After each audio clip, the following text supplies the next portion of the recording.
idea de esta clase no es ya arrancar con Santiago, sino un poco contextualizar y situarnos en una línea de tiempo neotestamentaria.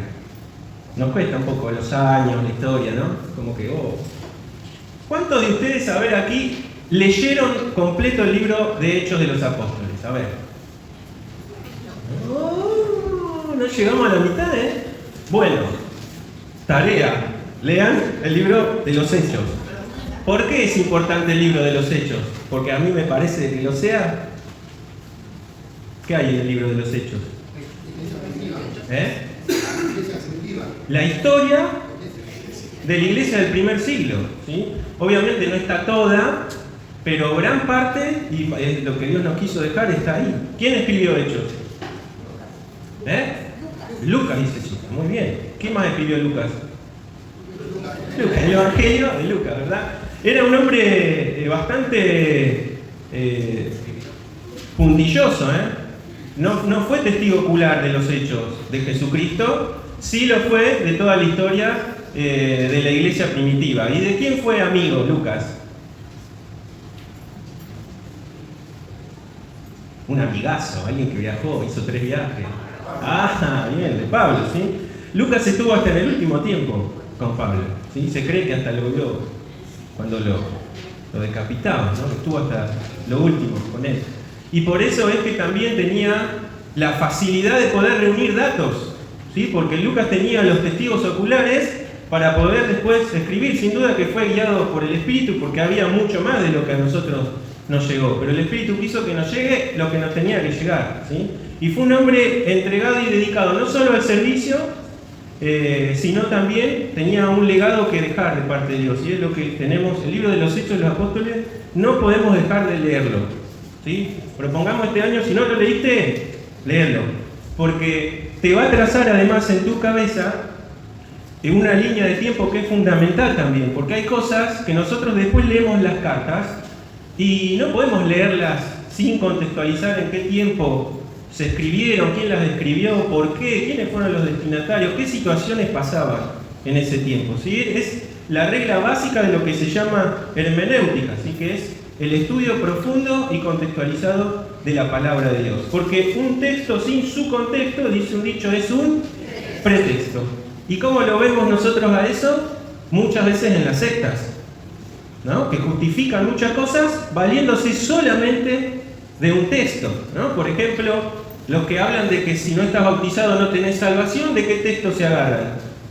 Y los que creyeren y fueran bautizados, ¿no? Dicen, no, ¿viste? Hay que creer y ser bautizado para ser salvo. Bueno, cuando nosotros sacamos solo un texto para hacer una doctrina, estamos cerrando, porque la Biblia se complementa toda. No se puede sacar una doctrina de un solo texto, y hay que contextualizar.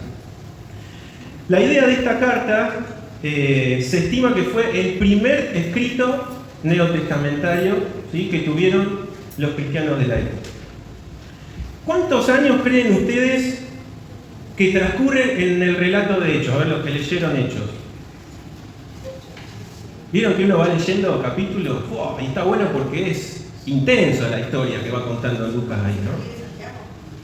El libro de Hechos, ¿cuánto tiempo creen ustedes que abarca en años? ¿Qué decís, Eli? A ver, Eli está ahí pensando. En algún lado lo tiene en el cerebro, pero tiren, no importa si se equivocan. Alexa dice 30. 70. Acordate que en el 70, ¿qué pasa? Se destruye Jerusalén, ¿no? Los romanos destruyen el templo. ¿Hay algún libro que narre eso en el Nuevo Testamento? No, porque la mayoría se escribieron antes del 70, y Juan, por ejemplo, escribe ¿cuándo? 20 años después, ¿sí? Cuando tenía 95 por ahí de años, ¿sí? Por eso es que no vamos a encontrar la mención de ese hecho histórico en los escritos del Nuevo Testamento. Y Lucas, en el libro de Hechos, ¿cuándo termina? Que termina abruptamente. ¿Con qué episodio termina el último capítulo de Hechos? Búsquenlo, si no. Ahí. ¿Matías? ¿No? Termina en el primer encarcelamiento de Pablo en Roma. Fíjense, a ver, vamos, ahí a Hechos. Hechos 28. ¿Qué dice el 30? Y Pablo permaneció, ¿cuánto? 2 años enteros en una casa alquilada y recibía a todos los que a él venían, predicando el reino de Dios y enseñando acerca del Señor Jesucristo, ¿cómo? Abiertamente y sin impedimento. La primera parte del encarcelamiento, o sea, la primera prisión en Roma de Pablo, fue bastante holgada, por así decirlo, porque no estaba incómodo. Tenía libertades, podía predicar todavía la palabra de Dios. ¿Y cuánto tiempo estuvo ahí, dice Lucas? 2 años. El final de esto se sabe que es el 62 después de Cristo. ¿Sí? En el 62, ahí cuando terminan esos 2 años de esa prisión, Pablo es liberado. ¿Sí? Y hasta ahí llega la narración de Hechos. Nosotros sabemos mucho más después, ¿por qué? Por las demás cartas. ¿Sí? En ese capítulo que vimos ahí, en esa porción última, que Pablo está 2 años preso, ¿qué hace Pablo ahí? Predica, se convierte en mucha gente, e incluso gente de la casa ahí de romanos. ¿Sí? Los que tenían contacto ahí con los soldados, todo, se convirtieron también. O sea, fíjense, la palabra de Dios nunca está presa. Nunca está presa ni estuvo presa la palabra de Dios. ¿Y qué más pasaron en esos 2 años que Pablo está preso? ¿Qué les parece? ¿Qué escribió? Que nos llegaron 4, ¿no? Efesios, Filipenses, Colosenses y Filemón. ¿Sí? Que son los 4 escritos de la prisión. Cuando Pablo es liberado, empieza a hacer unos viajes, lo sabemos por algunas cartas también, y escribe 2 cartas que nos llegaron y que tenemos hoy. ¿Cuáles son? No. Primera, Timoteo, ¿y quién dijo Tito? Y Tito. Esas 2 cartas las escribe Pablo estando ya libre. ¿Qué le pasó a Pablo después? Lo vuelven a meter preso en Roma, ya esta vez no era tan cómodo, ¿sí? ¿Y qué escribe desde ese último aprisionamiento? Segunda Timoteo, que le quedó fácil, ¿no? Y fíjense que en esa carta, en Segunda Timoteo, Pablo mismo sabe que se acababa ahí, ¿no? He terminado la carrera, dice, yo ya estoy pronto para ser, ¿no? Iba a ser sacrificado. Hasta en ese tiempo entonces lo acompaña Lucas.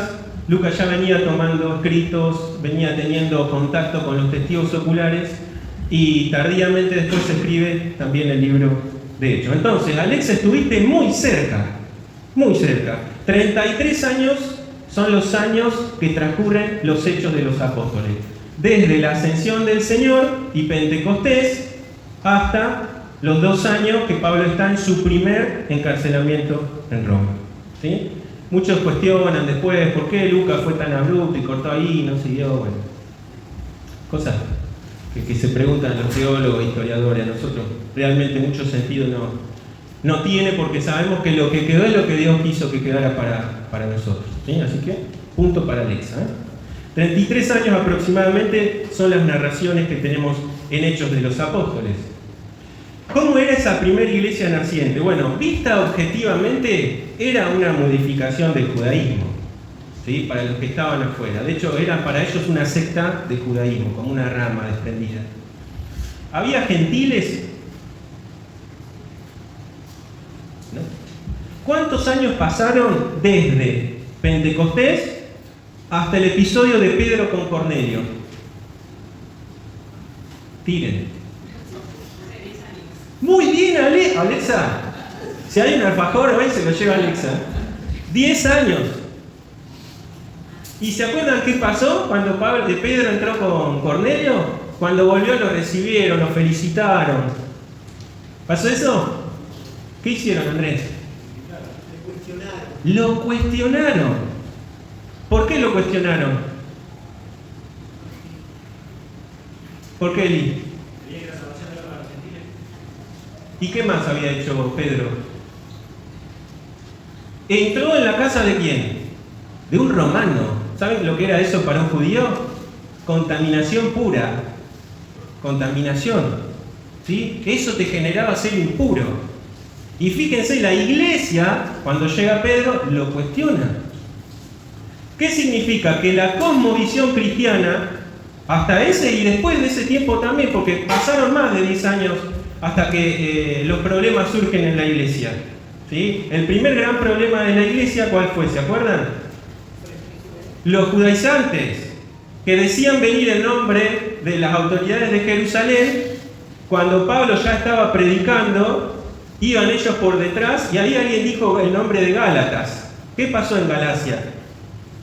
Pablo predicó en su primer viaje y ni bien termina, entran unos judaizantes y ¿qué hacen? ¿Qué les dicen? Que para ser salvos que había que estar circuncidado y ¿qué más? Y guardar la ley. ¿Qué significa guardar la ley? Los días de fiesta, los días de luna nueva, los días de reposo, el sabbat y el abstenerse de alimentos. ¿Sí? ¿Se van acordando? Y algunos van a hacer así. ¿Vieron por qué es importante leer Hechos y contextualizarlo en el tiempo? Porque nosotros ignoramos muchas veces cosas que sucedían en ese contexto y las tomamos y las leemos y nos perdemos a veces de la profundidad de esas palabras. 10 años entonces la iglesia primitiva tuvo una cosmovisión más judía, porque no había gentiles, muy pocos, nadie casi. En el hecho de Pedro, el Espíritu Santo se manifiesta también en los gentiles. Cuando Pedro habla, ¿qué dice que pasó en la casa de Cornelio? ¿Vamos a buscarlo? Porque yo parece que hablo y me miran como si estuviera contando algo que no pasó nunca. Eso, a ver, creo que están Hechos.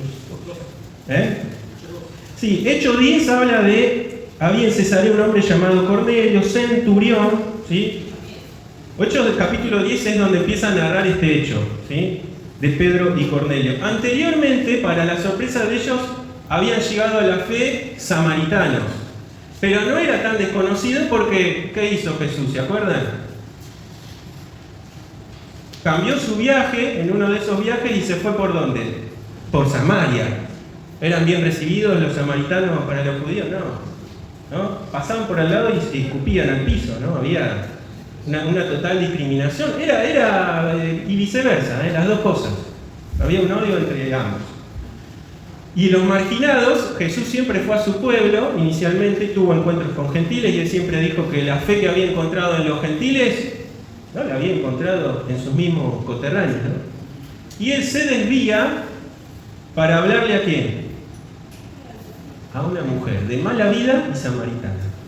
Miren si Jesús rompía esquemas tradicionalistas y estructurales, ¿no?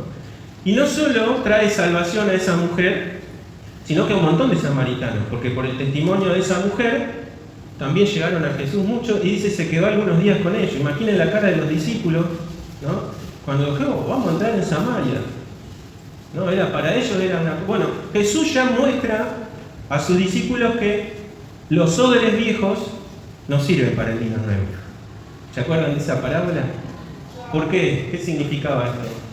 El odre viejo estaba reseco. ¿Y el vino nuevo qué hace? Fermenta y se hincha. ¿Y qué pasa con el odre viejo? Se rompe, ¿no? Vino nuevo, odres nuevos. Y lo que Jesús pone en sus discípulos, que les costó mucho, ya les digo, después de su ascensión todavía su cosmovisión seguía siendo que la salvación, como dijo Gonzalo, era para el pueblo de Israel. Este hecho, si bien el hecho de Pentecostés, ¿saben? Estaban quienes ahí reunidos. Los apóstoles y quiénes más. ¿Qué mujeres? Discípulas. Entre ellas estaba quién? María. ¿Y quién más? También. Pero a alguien del entorno cercano de Jesús que no creía en Jesús. ¿Y quién más? No, está bien. Santiago dijo. Los hermanos. Judas. ¿Sí? Y ahora entramos un poco en tema con eso. Están reunidos orando en profunda comunión y adoración, ¿y qué pasa?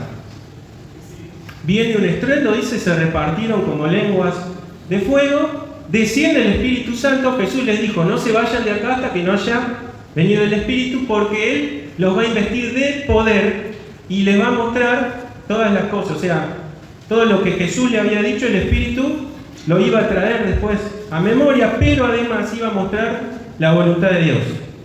Eso quedó en el primer siglo nada más. ¿Sí o no? ¿El Espíritu Santo está dentro nuestro? Amén. ¿Y el Espíritu Santo nos sigue guiando a toda verdad? Amén. Así que no era solamente de ellos. Pasa que posiblemente ellos eran mucho más devotos de lo que soy yo, tenían mucho más rodillas inclinadas de lo que tengo yo y tenían más dependencia de Dios de la que tengo yo. Y por ejemplo, allá Pablo dice que él quería ir a predicar a un lado y el Espíritu le dijo que no. ¿Cómo habrá sido eso, no? Que vos habrás sentido, qué convicción. Pero voy a predicar, no, sí, pero allá no. Allá. 2 veces nos narra Pablo que eso le pasó en su vida, ¿no? Personas guiadas completamente por el Espíritu Santo. Y yo me pregunto, ¿y yo? Es algo personal, esto que hablamos. Y entonces decimos que 10 años la cosmovisión era judía, ¿sí? Sabían que Cristo era su Salvador, pero todavía iban al templo, todavía predicaban solo a los judíos, todavía guardaban ciertos alimentos, ciertas costumbres. El Espíritu Santo desciende en Pentecostés, eran judíos, no había gentiles, y los que le escuchan hablar en lenguas no son gentiles, son judíos que vivían en otros lados, en otros lugares, que hablaban otras lenguas, porque la deportación del pueblo judío viene de muchos tiempos atrás, ¿se acuerdan? Desde Asiria. Ayer Charlie hablaba un poco de esto también de historia, después Babilonia, ¿se acuerdan? Había judíos por todos lados. Y cuando había 10 familias o 10 cabezas de hombres en otros lados, ¿qué formaban? ¿Qué dijo Eli? Una sinagoga. La sinagoga se podía formar solamente con 10 cabezas, o sea, 10 familias de judíos. Y en donde ellos estuviesen, si juntaban el grupo, hacían una sinagoga. Y había sinagogas por todas las partes del Imperio Romano. ¿Qué hacía Pablo cuando empezaba a predicar? ¿A dónde entraba? A la sinagoga. Hasta que Pablo comprueba de parte del Señor que él estaba llamado a ir a quiénes? A los gentiles, ¿sí? La cosmovisión de la iglesia primitiva era más que nada judía. 10 años estuvieron así hasta el episodio de Hechos capítulo 10. Y Andrés dijo que era el 12, ¿dijiste vos? No, vamos al 10:45, a ver. Pedro se pone a predicar en la casa de este Cornelio, dice el 44, fíjense, mientras aún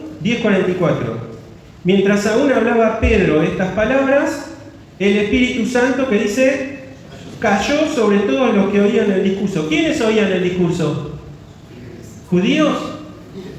Gentiles, todos gentiles, o sea, no solo este centurión, sino su casa y sin duda soldados que él había invitado también ahí.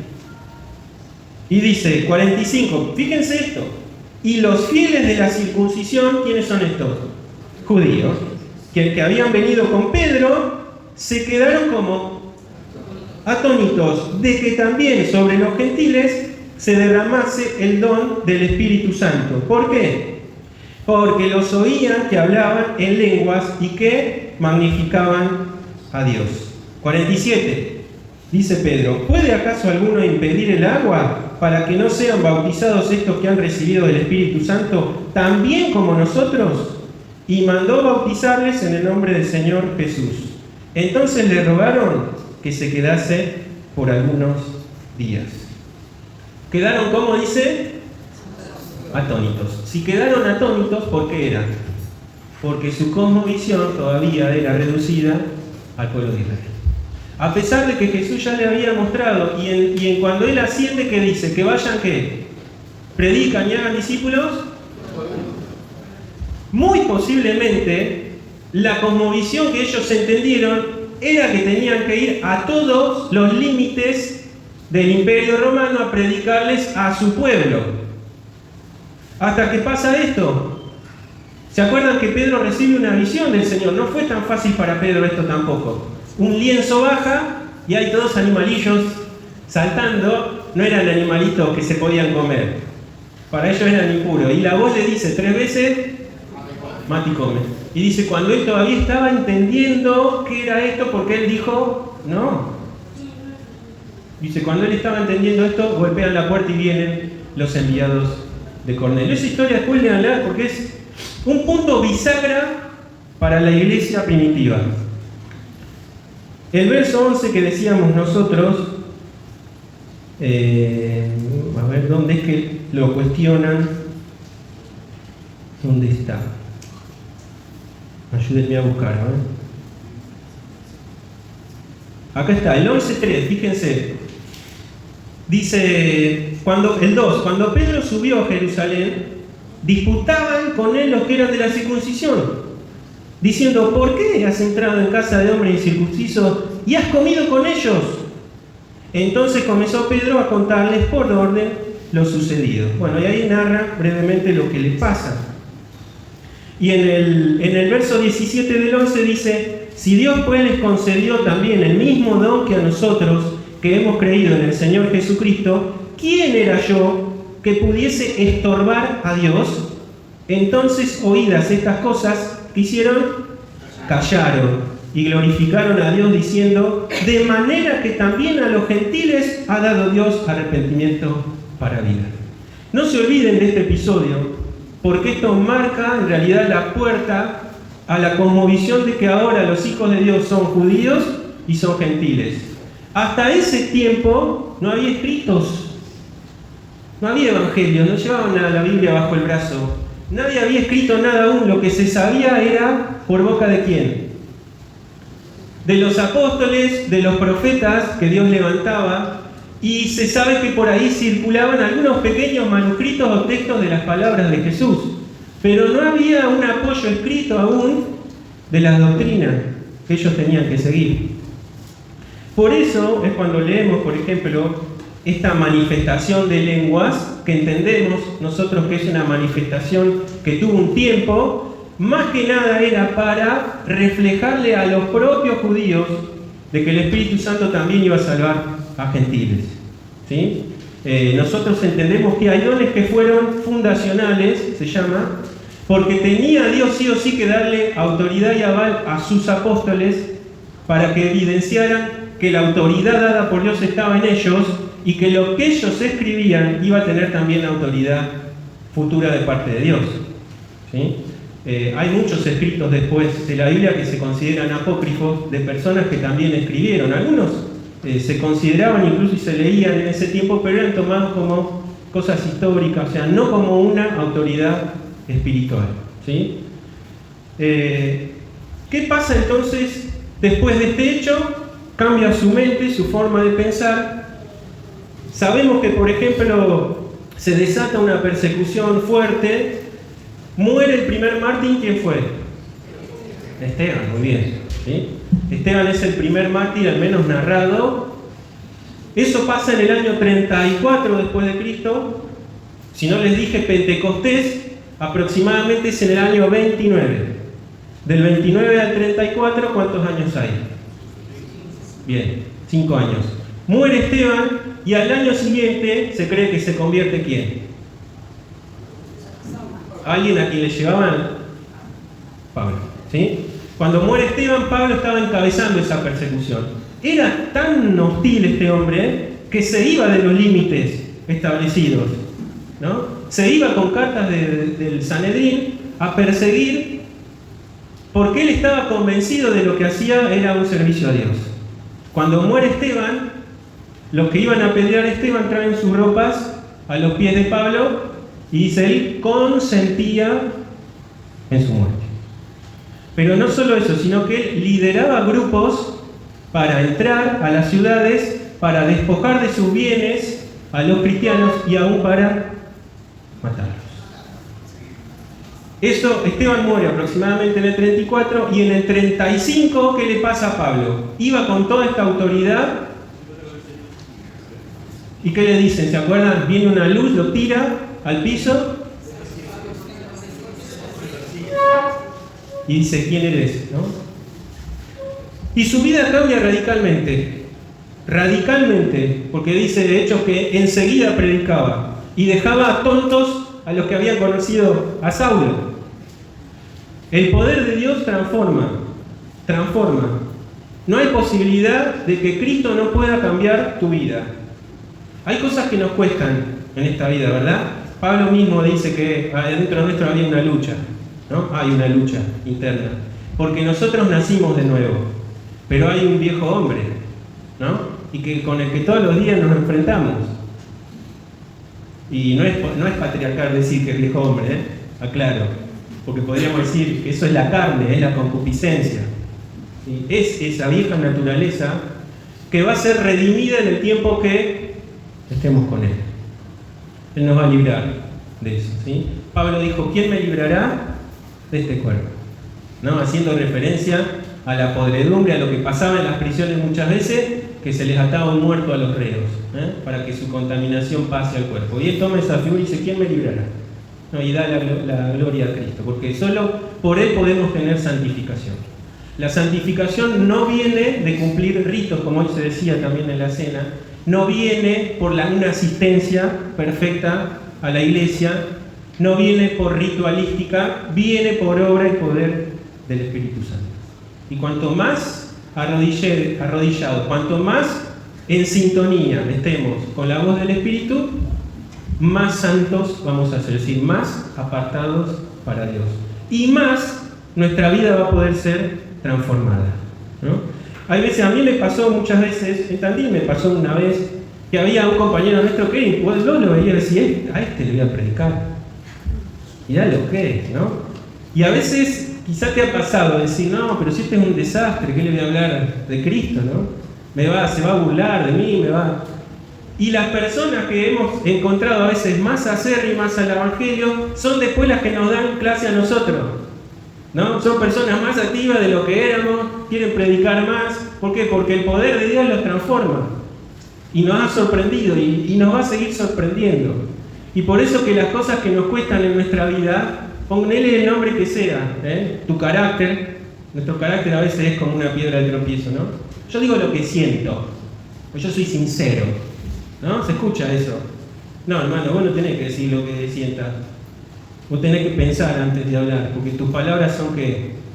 Son dagas, es fuego, ya lo vamos a leer en Santiago, y puede incendiar un bosque. Aún nuestra lengua tiene que estar sujeta a la voluntad de Dios. Y si leemos el libro de Proverbios, por ejemplo, el sabio no es el que habla mucho, es el que habla poco, ¿no? Porque dice, aún un necio cuando calla, se le cuenta como un sabio, ¿no? Ese es el poder que hoy sigue teniendo nuestro Dios para con cada uno de nosotros. Pon el nombre que sea que te cuesta batallar todos los días con eso, en dependencia, solamente en dependencia de Él podemos tener triunfo en nuestra vida y podemos tener santidad, ¿sí? A veces escuchamos esa palabra y nos sentimos muy abajo, ¿no? Me falta tanto para la santidad. No, y la santidad es un proceso de todos los años, todos los días, ¿no? Es negarse a sí mismo, es como dijo Pablo, ya no vivo, vive, ¿no? Y Cristo en mí vive. ¿Viven ustedes? El tema es, ¿viven todas las habitaciones nuestras? Ay, hay una puerta que la llave la tengo yo, ¿no? Hay alguna habitación, a veces pequeña, a veces grande, que todavía la tengo yo. Bueno, hay que darle esa llave al Señor. Hay que dejarnos guiar por su Espíritu. Hablamos entonces de la muerte de Esteban, de la conversión de Saulo o de Pablo en el 35. A partir de ahí, Pablo sobre todo da una cosmovisión completamente distinta a la que tenía la iglesia primitiva. No fue algo azaroso que Dios haya elegido a Pablo. ¿Qué atributos tenía este hombre? Era judío, ¿sí? ¿Era cualquier judío? Fue a la universidad, Harvard. ¿Sí? ¿Pero qué más? Temeroso de Dios. ¿Sí? Era ciudadano romano. Ahí está. Por ahí iba la cosa. Tenía doble. Porque ¿dónde nació él? En Tarso, ¿sí? Era un judío nacido en Tarso que después vuelve a Jerusalén a capacitarse o a estudiar. ¿Qué ventajas le daba tener ciudadanía romana? Total acceso, ¿sí? Además de que, ¿qué conocimientos tenía? No solo era experto en la ley. Acuérdense que en ese tiempo se estudiaba de memoria. Se sabían de memoria, la Torá, por lo menos, ¿sí? Además de eso, él tenía conocimiento del mundo gentil. Conocía las filosofías del mundo gentil. Eran unas cuantas. Conocía además el ejercicio de esa filosofía, conocía la cosmovisión romana o greco-romana que no tenían todos los que estaban en Jerusalén. Los que estaban en la iglesia en Jerusalén habían sido ¿qué? Muchos pescadores. Quizá el más instruido de todos era Mateo. Hoy se habló de Mateo, ¿no? Quien sabía leer y escribir, quien posiblemente conocía el griego, quien sabía de matemáticas, tenía también capacitación. Pero el resto de los demás decían, se asombraban porque eran gente del vulgo. O sea, gente de un estrato social para ellos bajo. Y Dios eligió lo menospreciado para los ojos del hombre. ¿Para qué? Para avergonzar. ¿Por qué? Porque el poder de Dios se perfecciona en la debilidad. ¿Sí? ¿Cuántas veces nos hemos sentido así, no? Lo bajo, no, yo me falta esto, no tengo capacidad, no tengo estudio, no sé de psicología, ¿cómo voy a ayudar a este hermano? ¿Qué sabían los pescadores del primer siglo? Lo que sabían es lo que Jesús les había dicho, que el Espíritu Santo los iba a investir de poder. Hermanos, no somos importantes nosotros, nuestro nivel social o económico, nuestro intelecto, nuestras carreras, no importa eso para Dios. Importa cuán de rodillas estemos para hacer su voluntad. Porque los vasos, cada uno de nosotros, son de plata, son de barro. Y lo importante es lo que contiene el vaso. Desde ya el Espíritu Santo, pero a través del Espíritu, la espada del Espíritu, que es la palabra de Dios. Cuando nos topemos con alguien que pueda estar o que pueda ser allá arriba, consideremos siempre que el poder que tenemos es el poder dado por Dios, por medio de su Espíritu en la palabra de Dios. Olvídate de tu título, de tu estatus económico. Lo que convence de pecado, lo que transforma, es Dios por medio de su Espíritu. No soy yo, no son ustedes. Por eso es que era tan poderosa la iglesia del primer siglo, porque ellos sabían su condición, pero tenían en mente que el poder transformador era el poder de Dios y no de ellos. Ahora, cuando Dios escoge a Pablo, ¿quién iba a elegir para una empresa como esta a un asesino? Nadie. ¿Quién iba a considerar para la predicación del Evangelio a alguien con ciudadanía romana que encima persigue a los cristianos? Nadie. ¿Ven lo que Dios hace? ¿Ven el poder que Dios tiene? Y Pablo da entonces a la iglesia, visto objetivamente, la cosmovisión ahora de que esa iglesia tenía que expandirse hasta lo último de la tierra. Y lo último era lo último. ¿Sí? Todavía no se había descubierto América. O sea que ellos todavía, igual en su mente, su mundo también era más pequeño. Con el tiempo, hoy sabemos que lo último de la tierra hay palabra de Dios también. Yo tengo mi familia en Ushuaia, ¿no? Allá. Hoy la palabra de Dios está al acceso de todos. Ponen en el buscador cómo ser salvo y te va a aparecer. ¿Querés una Biblia? Está en un clic. Si todos tienen un celular, todos tenemos acceso. Por su gracia, la palabra de Dios se multiplicó de forma logarítmica, a pesar de mí, a pesar de los portadores, ¿no? Decíamos el domingo anterior que este libro fue el libro más perseguido de la historia. Pero Jesús dijo, el cielo y la tierra, mis palabras. Hoy los científicos saben que la tierra tiene fecha de vencimiento, ¿no? Jesús ya lo había dicho hace más de 2000 años. Pero hay algo que es eterno, y es su palabra, ¿no? Cuando te traten de arcaico, de homófobo, de tantas cosas que se dicen, por confiar en la palabra de Dios, aferrate más, porque el mundo pasa, ¿no? Pero la palabra de Dios permanece para siempre, y seguirá siendo poderosa para transformar vidas. Mi vida y la vida de aquellos que todavía no lo conocen. Termino. En este contexto, escribe Santiago.